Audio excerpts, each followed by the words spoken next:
Hello student, આજે આપણે chapter number 4 ઈ કોમર્સનો પરિચયના વિશે આપણે આજે શીખવા જઈ રહ્યા છે. ઈ કોમર્સ હાલના સંજોગોમાં ખૂબ જ લોકપ્રિય થઈ રહ્યું છે. આપણે જાણીએ છીએ ઈ કોમર્સનો અર્થ થાય ઇલેક્ટ્રોનિક કોમર્સ. અહીં તમે જોઈ શકો, હાલમાં આપણે માહિતીના યુગમાં જીવી રહ્યા છે. રેડિયો, ટેલિવિઝન, વર્તમાનપત્ર પરથી આપણે માહિતી ઉપલબ્ધ થાય છે. દેટ સેન્સ કે આપણે અત્યારે જાણીએ છીએ કે કોઈ પણ માહિતી આપણે મેળવવી હોય તો રેડિયો પર સમાચાર, ટેલિવિઝનમાં સમાચાર, ન્યૂઝપેપર છે, ઇન્ટરનેટ આજે સૌથી લોકપ્રિય છે, જેના પરથી આપણે દુનિયામાં શું ચાલી રહ્યું છે તે એક જ મિનિટમાં આપણે જાણી શકીએ છીએ. નેક્સ્ટ છે કે લોકોએ અવિરત રીતે ઇન્ટરનેટનો ઉપયોગ કરવાનું શરૂ કર્યું છે. શરૂઆતની વેબસાઇટનો મુખ્ય ઉપયોગ ઉત્પાદન અને સંસ્થાંગીની માહિતી પ્રસારણ માટે થતો હતો, જેમ કે શૈક્ષણિક વેબસાઇટ દ્વારા પાઠ્યક્રમ, વિષયવસ્તુ એ આપણે જાણીએ છીએ, જેમ કે GSEB, જેની ઉપર આપણે તમામ પ્રકારની માહિતીઓ જોઈ શકીએ છીએ. છેલ્લા ઘણા સમયથી ટેલિકોમ્યુનિકેશન માળખા તેમજ સોફ્ટવેર તકનિકમાં થયેલા અવિરત વિકાસના લીધે ઇન્ટરનેટ વ્યવસાયિક સંસ્થાઓ જેટલું વ્યક્તિગત બન્યું છે અને ખૂબ જ લોકપ્રિય બન્યું છે. આપણે જાણીએ છીએ કે ઇન્ટરનેટની અંદર હાલના સંજોગોમાં જબરજસ્ત ઇનોવેશન આવી ગયું છે, જેને લઈને આપણે અલગ અલગ ફેરફારો ઇન્ટરનેટને લગતા જોઈ શકીએ છીએ. ઈ લર્નિંગ આપણે બી ઘરે બેસીને અત્યારે ઇન્ટરનેટ લર્નિંગનો ઉપયોગ કરી રહ્યા છીએ કોવિડ-19ની અંદર. આજકાલ ઇન્ટરનેટે વ્યવસાયની સંચાલનની પદ્ધતિને ક્રાંતિકારી ફેરફારો કર્યા છે. એમાં જેમ કે અહીંયા એણે અલગ અલગ એક્ઝામ્પલ આપ્યા છે, પણ આપણે જો એક્ઝામ્પલ લઈએ તો આપણે એવું કહી શકીએ કે ઇન્ટરનેટનો ઉપયોગ કરીને આપણે લાઇટ બિલ, ગેસ બિલ, તમામ પ્રકારની જે બિલની જે પ્રવૃત્તિઓ છે તે આપણે કરી શકીએ છીએ. જેને ઉત્પાદનનું માર્કેટિંગ, વેચાણ, પછી અહીંયા એવું કીધું છે કે ગ્રાહક સેવા જેવી પ્રવૃત્તિઓ માટે વ્યવસાયિક સંસ્થાઓ ઇન્ટરનેટનો ઉપયોગ કરે છે, જેને ઈ કોમર્સ તરીકે ઓળખવામાં આવે છે. ગ્રાહક સેવા બહુ મોટો વર્ડ છે આ અત્યારે હાલના યુગમાં. ગ્રાહક સેવા જે અહીંયા વર્ડ એણે આપ્યો છે આપણને. ગ્રાહક સેવાનો અર્થ એવો થાય કે આપણે અલગ અલગ રીતે કંઈ બી માહિતી જોઈ તે ઇન્ટરનેટ ઉપરથી અત્યારે આપણે મેળવી શકીએ છીએ. જેમ કે અને ગ્રાહક સેવાની અંદર અમેઝોન જે બધી અત્યારે હાલના સંજોગોમાં જે ઓનલાઈન વેચાણ કરે છે, દરેક પ્રકારની વસ્તુ આવી શકે કે જેને ગ્રાહક સેવા તરીકે આપણે ઓળખી શકીએ. આગળ આપ્યું છે ઈ કોમર્સ એટલે ઇલેક્ટ્રોનિક કોમર્સ. ઈ કોમર્સ એ સંસ્થાઓ, વેપારીઓ અને ગ્રાહકોને તેમના ખર્ચમાં રાહત આપી વસ્તુ અને સેવાની ગુણવત્તા વધારવામાં આધુનિક પદ્ધતિ છે. ઈ કોમર્સમાં વસ્તુની વિતરણની ઝડપમાં વધારો થાય છે. એ બી આપણે જાણીએ છીએ કે આજે આપણે કોઈ બી ઓર્ડર ઓનલાઈન બુક કરાવીએ તો વિતરણમાં ઝડપથી આપણે એને કરી શકીએ છીએ. પછી આગળ આપ્યું છે અહીં ઈ કોમર્સના વિનિયોગ એટલે અલગ અલગ પ્રકારની એપ્લિકેશન. આપણે જે અત્યારે સરળ ભાષામાં મોબાઈલમાં બોલીએ કે એપ્સ, તો અહીં આપણે વિનિયોગને એપ્લિકેશન અથવા તો વેબસાઇટ તરીકે બી ઓળખી શકીએ. ઇન્ટરનેટ એમાં પહેલો ઓપ્શન અહીંયા આપ્યો છે, ઇન્ટરનેટ ઉપર પુસ્તકની દુકાન. ઇન્ટરનેટ ઉપર ઈ કોમર્સ સૌથી પ્રથમ વિનિયોગ હતો. ગ્રાહકો ઇન્ટરનેટ ઉપરથી પુસ્તકો ખરીદવાનું પસંદ કરે છે અને પુસ્તકોની ભૌતિક તપાસ કરવાની જરૂર પડતી તેનું સરળતાથી વર્ણન કરી શકાય છે અને પુસ્તકો ગ્રાહક સુધી સંગ્રહિત કે અન્ય ક્ષતિથી સરળતાથી પહોંચાડી શકાય છે. પુસ્તકો અત્યારે આપણે વાત કરીએ કે લાઇબ્રેરી શબ્દ આપણે નોર્મલી સાંભળ્યો છે સ્કૂલમાં, કોલેજીસમાં, ઇવન આપણે જ્યારે આગળ ભણતા હતા 9-10ની અંદર પણ આપણે આ વર્ડ આપણે સાંભળ્યો છે કે જેનો ઉપયોગ કરીને આપણે લાઇબ્રેરીઝની અંદર કોઈક બુક્સ છે, આ રીતે આપણે અલગ અલગ પ્રકારની જે બુક્સ છે તે આપણે જોતા. પણ એમાં સમટાઈમ્સ આપણે એવું રિમાર્ક કર્યું છે કે ઘણી વખતે આપણે એવું થાય કે બુક્સ ફાટી ગયેલી હોય, અમુક પેજ ન હોય, અથવા તો અત્યારે આપણે જે બુક જોઈતી હોય તે બજારમાં લેવા જઈએ કદાચ તો અવેલેબલ ન પણ હોય. એટલા માટે ઓનલાઈન જે અત્યારે આ પુસ્તકની દુકાન છે એની ઉપર તમે શું જોઈ શકો તો પુસ્તકોની વર્ગીકૃત યાદી, એની કિંમત, પછી એનું ચિત્ર, એનું મળતું વળતર, પછી પુસ્તકનું વર્ણન, આ તમામ પ્રકારની માહિતીઓ આપણે જોઈ શકીએ. જેમ કે અત્યારે તમને કોઈ બુક્સ જોઈતી હોય એ બુક્સ વિશે આપણે માહિતી જોઈતી હોય કે ભાઈ કેટલી એની કિંમત છે, કેટલા પેજની બુક છે, અને મેઇન થિંગ એ છે એની અંદર કે એ જે બુક્સ છે તે બુક્સ તમારા સુધી એકદમ ન્યૂ બ્રાન્ડ હોય, ફાટેલી કે એવી ન પહોંચે. એ મેઇન એનો મેજર જે છે તે આપણને બેનિફિટ છે. સામાન્ય રીતે પુસ્તકમાં શીર્ષક, લેખક કે નામના પ્રકાશનના નામ પરથી પુસ્તકને શોધી શકાય. હવે આપણને સમટાઈમ્સ આપણને એવું ભૂલી ગયા કે કઈ બુક છે, અને જો આપણને જે છે તે એ બુકના ઓથર વિશે, લેખક વિશે ખબર હોય તો એનું નામ બી સર્ચ કરીને આપણે એ માહિતી મેળવી શકીએ છીએ. ઓનલાઈન પુસ્તકની દુકાનમાં સુવિધા આપતી પ્રચલિત વેબસાઇટ છે www.amazon.com અથવા તો amazon.in. amazon.com, Amazon prime video અત્યારે હાલમાં આપણે એવું બહુ વખત સાંભળીએ છીએ, પણ અમેઝોનનો જો સૌથી જૂનામાં જૂનો જો બિઝનેસ હોય ને તો તે છે amazon.com, જેની ઉપર 2 વેબસાઇટ છે, amazon.com અને amazon.in. આના ઉપરથી આપણે ઓનલાઈન જે અલગ અલગ પ્રકારના જે બુક્સ જે છે એની ખરીદી કરી શકીએ. આ એની જે છે તે ઇમેજ આપેલી છે જે આપણે અહીં જોઈ શકીએ છીએ. અને એ લોકોની પાસે બુકનું સૌથી મોટું કલેક્શન્સ છે હાલમાં. એના જેટલું કલેક્શન અત્યારે બુકનું કોઈ વેબસાઇટ પાસે નથી. પુસ્તકોની વિશાળ ઓનલાઈન દુકાન ધરાવતી પ્રચલિત વેબસાઇટની યાદી નીચે મુજબ છે. અહીં બીજી અલગ અલગ પ્રકારની યાદી આપી છે. અને amazon.com, shoppingindiatimes.com, બાય બુક્સ, આ બધી અલગ અલગ પ્રકારની જે વેબસાઇટો છે જેના પરથી તમે અલગ અલગ પ્રકારના જે છે તે બુક્સને આપણે ખરીદી કરી શકીએ છીએ. અને બુક્સની જેટલી બી માહિતી આપણને જોઈતી હોય એ માહિતીઓ આપણે તમામ પ્રકારની માહિતીઓ આપણે મેળવી શકીએ છીએ અને બુક્સની ઓનલાઈન આપણે નોંધાવી બી શકીએ. આગળ સેકન્ડ જે એણે આપ્યો છે અહીંયા ઓપ્શન એ છે ઇલેક્ટ્રોનિક વર્તમાનપત્ર, ઈ ન્યૂઝપેપર તરીકે એણે નામ આપ્યું છે અહીં. હવે ઈ ન્યૂઝપેપરની જો વાત કરીએ આપણે હાલમાં તો ઇન્ટરનેટ ઉપર ડિજિટલ સ્વરૂપે ઉપલબ્ધ વર્તમાનપત્રને ઇલેક્ટ્રોનિક વર્તમાનપત્ર તરીકે ઓળખવામાં આવે છે. ડિજિટલ એટલે આપણે ઇન્ટરનેટ ઉપર કોઈ ન્યૂઝ વાંચીએ, બરાબર છે, એ બહુ બધી વેબસાઇટ છે, બહુ બધી એપ્લિકેશન્સ છે અત્યારે જે આપણે અત્યારે ન્યૂઝ માટે યુઝ કરીએ છીએ. અને ન્યૂઝ આપણે વાંચીએ છીએ ઇન્ટરનેટ ઉપરથી. સમાચારની બધી અલગ અલગ પ્રકારની એપ્લિકેશન છે જેને આપણે યુઝ કરીએ છીએ. આધુનિક વર્તમાનપત્ર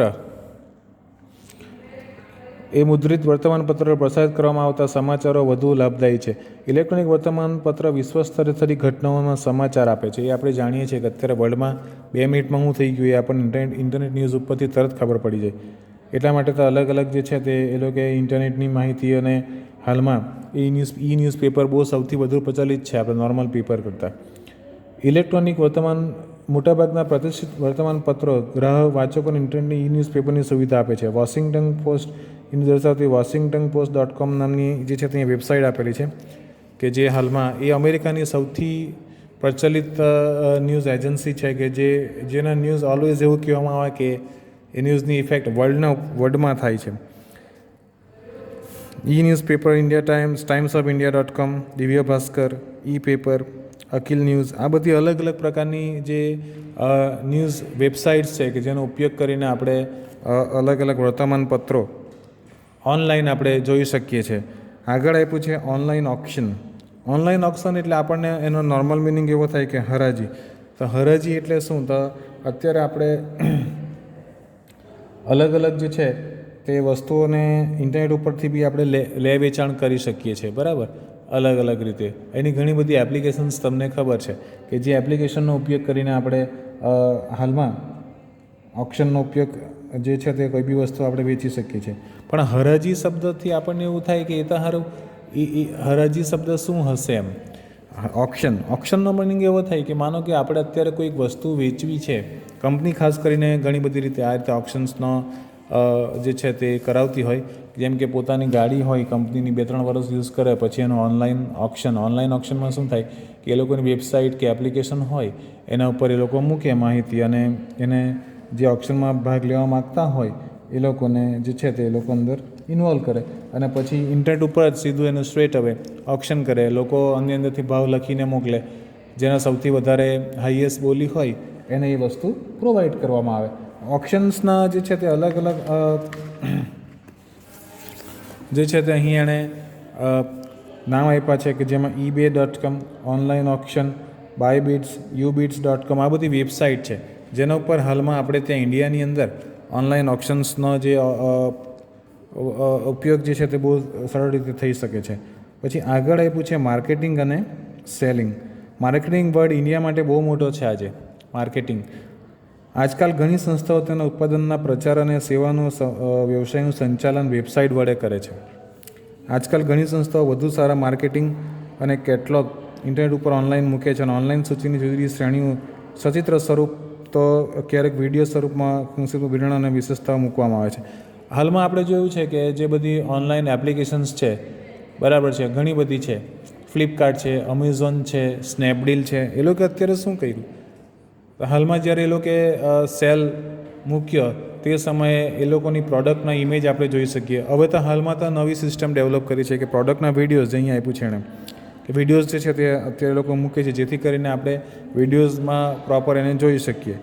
પછી આગળ આપ્યું છે કે ગ્રાહક પોતાની પસંદગીના શોપિંગ કાર્ટમાં ઉમેરી શકે છે. એ તમને ખબર જ છે કે આપણે જે વસ્તુ આપણને ગમે એ વસ્તુને આપણે એડ ટુ કાર્ટ કરીએ એટલે એ વસ્તુ આપણને નીચે ટ્રોલી જેને કહેવામાં આવે. નોર્મલ અત્યારે આપણે માર્કેટમાં જઈએ અથવા તો કોઈક આપણે મોલમાં જઈએ તો આપણને ટ્રોલી આપે કે જે ટ્રોલીની અંદર આપણે જે વસ્તુ ગમે તેને મૂકતા જઈએ.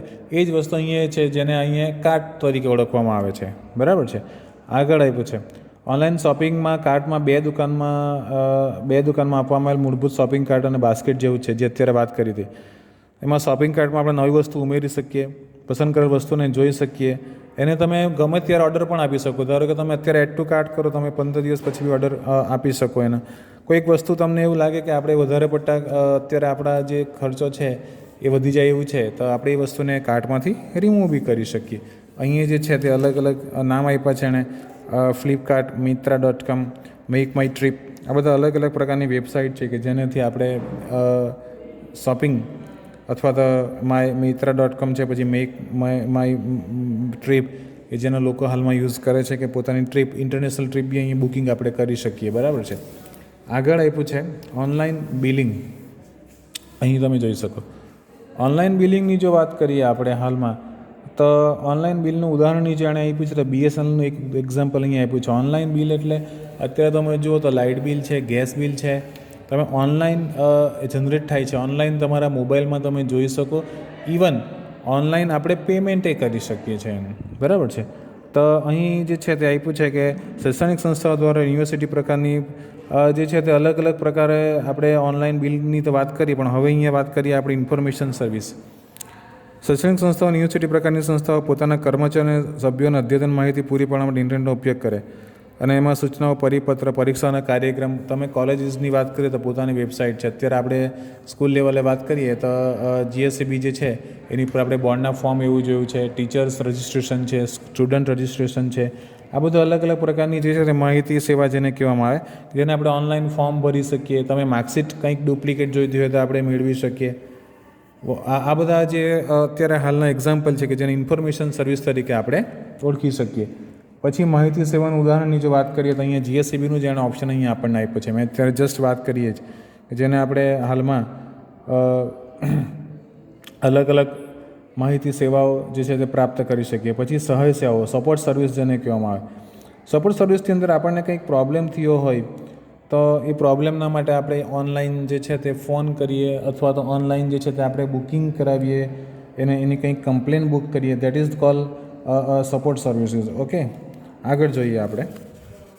આગળ જે આપવામાં આવેલ છે એની જો વાત કરીએ આપણે તો અહીં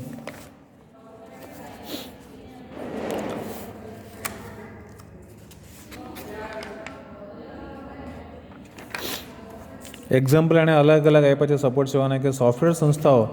અહીંની વાત કરીએ છીએ આપણે. સોફ્ટવેર સંસ્થાઓ ઇન્સ્ટોલેશન સવલતના ઉપયોગ મુશ્કેલીઓ સંદર્ભે ઓનલાઈન સહાય પૂરી પાડે છે. હાલમાં એ બહુ જોરશોરથી ચાલી રહ્યું છે. કે જે બધા સોફ્ટવેર હોય એ સોફ્ટવેર આપણી પાસે બી સ્કૂલ લેવલ ઉપર ઘણા બધા સોફ્ટવેર્સ છે કે જે સોફ્ટવેર્સને આપણે કંઈક પ્રોબ્લેમ આવ્યો હોય તો આપણે ઓનલાઈન એને ટિકિટ નાખીએ છીએ. ટિકિટ એટલે જે આપણે એવું કહી શકીએ કે કમ્પ્લેન નાખીએ છીએ અને એ કમ્પ્લેન ઉપર એ લોકો ઓનલાઈન જ આપણને સોલ્યુશન આપે. આ બધી અત્યારે જે છે તે અત્યારે ચાલે છે. નેક્સ્ટ ઓપ્શન આને આપ્યો છે નેટ બેન્કિંગ. આધુનિકમાં નેટ બેન્કિંગ, ઇલેક્ટ્રોનિક બેન્કિંગ ઘણું જ પ્રચલિત છે. ગ્રાહક બેંકમાં ગયા વિના નાણાં તાત્કાલિક ચૂકવણી કરવા માટે, એનું બેલેન્સ જાણવા માટેની સુવિધા નેટ બેન્કિંગ તરીકે ઓળખી શકીએ છીએ. અહીંયા એણે બહુ શોર્ટમાં આપ્યું છે, પણ આપણે એનું થોડું વધારે ડીપમાં સમજીએ તો નેટ બેન્કિંગ એટલે ઇન્ટરનેટ બેન્કિંગ અથવા નેટવર્ક બેન્કિંગ તરીકે એને ઓળખી શકીએ આપણે. નેટ બેન્કિંગ બેંકમાં આપણે એક ફોર્મ ભરીએ એટલે આપણને નેટ બેન્કિંગ એપ્લિકેશન જે તે બેંક હોય, જે suppose state bank of India છે તો સ્ટેટ બેંક ઓફ ઇન્ડિયાની એપ્લિકેશન છે, એમાં જઈને આપણે આઈડી અને પાસવર્ડ નાખીએ અને આપણો એકાઉન્ટ નંબર જે બી હોય એ આપણે નાખીએ એટલે એની તમામ માહિતી આપણને મળે. ઇન્ટરનેટ બેન્કિંગથી આપણે બિલ ચૂકવી શકીએ, રિચાર્જ કરી શકીએ, કોઈક પેમેન્ટ આપણે કરવું હોય તો કરી શકીએ, કોઈના એકાઉન્ટમાં પૈસા ટ્રાન્સફર કરી શકીએ. હાલમાં નેટ બેન્કિંગ જે છે એનો યુઝ આપણે આ રીતે કરી શકીએ છીએ. એટલે નેટ બેન્કિંગ આપણા માટે ઇમ્પોર્ટન્ટ છે અને ઘણી બધી બેંક છે. આજે તો મેક્સિમમ બેંક્સ જે છે એ આપણને અલગ અલગ રીતે નેટ બેન્કિંગનો કોન્સેપ્ટ આપે છે અને આપણે એ જોઈએ છે. અહીં 4.3 નેક્સ્ટ આપણે આગળ જોઈએ તો કે પરંપરાગત વ્યવસાય વિરુદ્ધ ઈ કોમર્સ. પરંપરાગત વ્યવસાય એટલે નોર્મલ જો આપણે વાત કરીએ આમાં ઘણું બધું આપ્યું છે, પણ છતાં આપણે એને થોડું વધારે ડીપમાં સમજવાનો જો પ્રયત્ન કરીએ અહીંયા પરંપરાગત વ્યવસાયને, તો આપણે એવું કહી શકીએ કે અત્યારે જે માર્કેટ છે હાલમાં, બજાર જેને કહીએ છીએ આપણે, એ પરંપરાગત વ્યવસાય કહેવાય. કે એ લોકો વર્ષોથી અત્યારે હાલમાં દુકાનો લઈને બેઠા છે અને એ લોકો જે છે તે અલગ અલગ રીતે પોતાનો બિઝનેસ કરે છે. એની બીજું એનો બેનિફિટ શું છે આપણને, તો આપણે કંઈ બી વસ્તુ માર્કેટમાં લેવા જઈએ તો આપણે એ વસ્તુને ટચ કરી શકીએ, એને તપાસી શકીએ, ચેક કરી શકીએ, આફ્ટરવર્ડ્સ આપણે એને સેટિસ્ફેક્શન થાય પછી આપણે લઈ શકીએ. બીજું કે પરંપરાગત વ્યવસાયમાં તેમના વર્ષોથી એ લોકો વસ્તુનું વેચાણ કરતા હોય એટલે એ લોકોને જનરલી ખબર હોય કે ધારો કે હવે આપણો જ એરિયા છે અહીંયા ચીખલી એરિયા, તો ચીખલી એરિયાની અંદર એ લોકોને ખબર છે હાલમાં કે એ લોકો અહીંનું જે લોકલ પબ્લિક છે એ લોકલ પબ્લિક કેટલા રૂપિયા સુધીની વસ્તુ ખરીદશે, કેવા પ્રકારની વસ્તુ ખરીદશે, કેવી ડિઝાઇનવાળી વસ્તુ અહીં ચાલશે. બિકોઝ ઓફ એક્સપિરિયન્સ, આટલા વર્ષોનો એ લોકોના એક્સપિરિયન્સના હિસાબે એ લોકો તે પ્રમાણે વસ્તુઓ જે છે તે એ લોકો ભરતા હોય. એટલે આ એક પરંપરાગત જે છે તે એ લોકો વ્યવસાય કરે આ રીતે. બીજું કે પરંપરાગત વ્યવસાયમાં એવું હોય કે સમયગાળા દરમિયાન જે છે નિશ્ચિત કલાક હોય કે ભાઈ 10 કલાક, 8 કલાક. બીજું કે એની જો આપણે અલગ વાત કરીએ તો એક જ દુકાનમાં એક જ વસ્તુ મળે એવું નથી. અત્યારે આપણે માર્કેટમાં જઈએ ને કોઈ શોપમાં તો આપણને એ શોપની અંદર તો વસ્તુ મળતી જ હોય, એના સિવાય બીજી શોપમાંથી બી આપણે વસ્તુઓ જે છે તે સેમ વસ્તુ આપણે મેળવી શકીએ. એટલે આપણી પાસે ચોઈસ ઓપ્શન છે એની અંદર ગ્રાહક માટે. પછી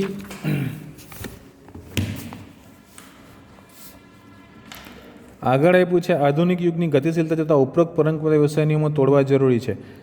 કારણ કે હાલના સંજોગોમાં ઇન્ટરનેટ એટલું બધું લોકપ્રિય છે અને હાલમાં આપણે જાણીએ છીએ બિકોઝ ઓફ COVID-19 લોકડાઉનની આપણે બી જોયું છે આપણી લાઈફની અંદર, અને હાલમાંથી પરિસ્થિતિ શું થાય તો ઇન્ટરનેટ પરથી જે લોકો બિઝનેસ ચાલુ રાખ્યો છે જેને લઈને ઘણી બધી મુશ્કેલીઓ આપણી દૂર થઈ છે. તો અહીંયા નોર્મલ એક્ઝામ્પલ આપ્યો છે કે ઈ કોમર્સમાં ઉત્પાદનની જાહેરાત ઇલેક્ટ્રોનિક સંસાધનો દ્વારા કરવામાં આવે છે. દેટ મીન્સ કે ઇન્ટરનેટ દ્વારા.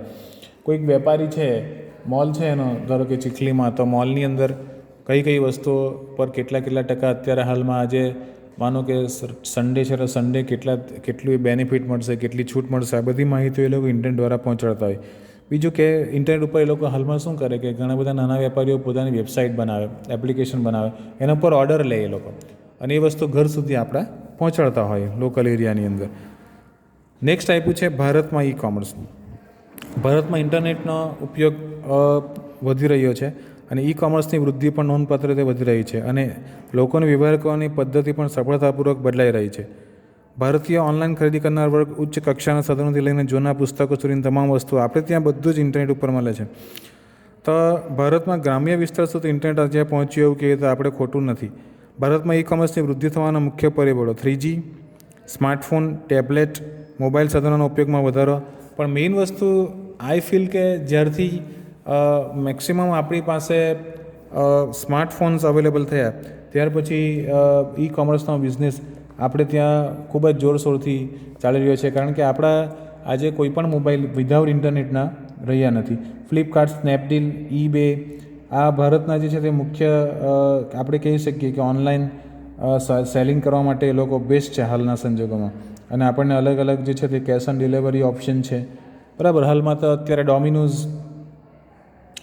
મિત્રા, અમેઝોન ઇન્ડિયા અલગ જે છે તે બધા ફૂડ બી અત્યારે ડિલિવર કરે છે. આપણે જાણીએ છીએ કે જસ્ટ યુ કોલ ધેમ અને આપણને ફૂડ જે છે તે આપણે બુક કરાવીએ એટલે આપણને એ ફૂડ મળી શકે ઘરે. એ ઘણી બધી જે છે તે આપણને હાલમાં ઈ કોમર્સને લગતા તમામ વસ્તુઓ લગભગ આપણે એવું કહી શકીએ હાલમાં કે ઈ કોમર્સ જે છે તે આપણા માટે આશીર્વાદરૂપ છે. એના ફાયદાની વાત કરીએ તો પોતાની ઇન્ટરનેટથી જ વસ્તુઓની ખરીદ વેચાણ થાય, એના લીધે જગ્યાઓ બચે, રેન્ટ ઓછું થઈ જાય, તો પછી સસ્તા ભાવે જે છે તે ઉપલબ્ધતા, વિશાળ પસંદગી. આપણે જોઈએ કે અત્યારે તમે ફ્લિપકાર્ટનું પેજ ખોલો તો આપણને એક કરતાં વધારે ચોઈસ એની અંદર હાલમાં મળે. પછી બીજું કે એમાં ટાઈમની એ વાત કરી છે કે 24 કલાક રાત્રે બી આપણે ઓર્ડર કરીએ તો એ લઈ શકીએ. બીજું કે તમે ઇન્ટરનેશનલ લેવલથી બી આજે ખરીદી કરો તો આપણા ઘર સુધી પહોંચી શકે છે. અને બેટર કસ્ટમર સર્વિસ, એ બી વાત સાચી છે કે આપણી હાલના સંજોગોમાં જો વાત કરીએ તો કસ્ટમર સર્વિસ એ લોકોની ધ બેસ્ટ છે અને એ લોકોએ ટકી રહેવા માટે બેસ્ટ બતાવવું જ પડે. ટીમવર્ક, ઈ કોમર્સવાળી એક કરતાં વધુ સંસ્થાઓ સાથે મળીને કાર્ય કરી શકાય છે. આજે ઘણી બધી કંપનીઓ એવી છે કે જે લોકો એકસાથે પોતાનો બિઝનેસ 4 જણા ભેગા થઈને બી કરે, જેથી એ લોકોને કોસ્ટમાં સારું પડે, પરિવહનમાં ઘટાડો થાય. કારણ કે આપણે વસ્તુ મંગાવીએ તો ધારો કે એ કોઈક લોકેશન ઉપરથી આવતી હોય, હવે 4 જણા થઈને એ વસ્તુ મોકલે, અલગ અલગ પોતાના જે પ્રોડક્ટ બનાવતા હોય તે, તો એમાં એ લોકોને બી ફાયદો થાય, એની સાથે આપણને બી બેનિફિટ રહે. સ્પીડ, આજે આપણે જાણીએ છીએ કે ઘણી બધી વસ્તુઓ આપણને 24 કલાકમાં આપણા ઘરે જે છે તે મળી શકે અને આપણે એનો ઉપયોગ કરી શકીએ. એની મર્યાદાઓની જો વાત કરીએ આપણે 4.6ની અંદર, તો થોડી ઘણી એની મર્યાદાઓ છે. જેમ કે અહીં આપણે કહી શકીએ કે પરિવર્તનનો પ્રતિકાર, કે ઈ કોમર્સની મર્યાદાની જ વાત કરીએ તો વ્યવસાય તરફ અભિયુક્ત થવું પડે, જેના કારણે પ્રતિકાર મીન્સ કે એમાં શું થાય કે ઘણા લોકો વેપારીઓ વર્ષોથી દુકાન લઈને બેઠા અને તમે અત્યારે સડનલી એવું કહો કે ઈ કોમર્સ પર બિઝનેસ કરવાનો છે, ત્યારે હેઝિટન્સ, કે એ લોકોને થોડુંક પ્રોબ્લેમ થાય કે આ કેવી રીતે કરશું, ગભરાય, બધા પ્રોબ્લેમ્સ. ઇનિશિયલ કોસ્ટ, કે બધી સર્વર આપણે હોય, વસ્તુઓની ઇમેજ બનાવો, વિડીયો બનાવો, ઇન્ટરનેટ ઉપર વેબસાઇટ બનાવીએ, એપ્લિકેશન બનાવીએ, થોડો ખર્ચો એનો આપણને ફર્સ્ટ એક વખત થાય એમ. પછી સિક્યુરિટી લેવલની વાત કરીએ તો આપણે ઘણી વખત ઇન્ટરનેટ પર ચીટિંગ વર્ડ આપણે સાંભળ્યો છે કે ઘણા લોકો આમાંથી પૈસા લઈ લે અથવા તો કંઈક ધારો કે હેક થાય. આજે એ શક્યતાઓ રેર છે પણ છતાં થઈ શકે. આગળ વાત કરીએ કે પ્રાઇવેસી, આપણે પોતાના કાર્ડના નંબર ઉપર લખવા પડે કે ધારો કે તમે પેમેન્ટ કરો તો એ પેમેન્ટ ઉપરથી આપણે તમારે એટીએમ કાર્ડથી કરો, ડેબિટ કાર્ડથી કરો, ક્રેડિટ કાર્ડથી કરો, તો કાર્ડનો નંબર તમે લખો એટલે સર્વર ઉપર એ કાર્ડનો નંબર વારંવાર પડતો હોય. પછી લેક ઓફ ટ્રસ્ટ, આ ઇન્ડિયામાં મેજર ઇસ્યુ છે. આજે બી આપણે ઓર્ડર કરીએ તો આપણે કોઈ બી એ લોકોના પર ટ્રસ્ટ કરવું આપણા માટે થોડું ટફ છે. આપણે એવું વિચારીએ કે જે વસ્તુ બતાવે તે જ આવશે, કે કંઈક વસ્તુ નહીં આવી તો કોને પકડશું, બધા પ્રોબ્લેમ્સ આપણને આજે બી છે. Time for deliver to product, ટાઈમની આજે વાત કરીએ તો એ લગભગ મર્યાદા કાઢી નાખી છે, પણ છતાં 1 વીક એટલીસ્ટ જાય છે. જ્યારે બજાર માર્કેટની જો વાત કરીએ તો આપણને ઇન્સ્ટન્ટ મળે. એટલે આ બધા એના જે છે તે મર્યાદાઓ છે. આપણે 4.6 સુધી સ્ટુડન્ટ્સ કમ્પ્લીટ કર્યું છે. નેક્સ્ટ વિડીયોમાં આપણે ચેપ્ટર 4.7 જોઈશું. Till then good bye, take care and bye bye.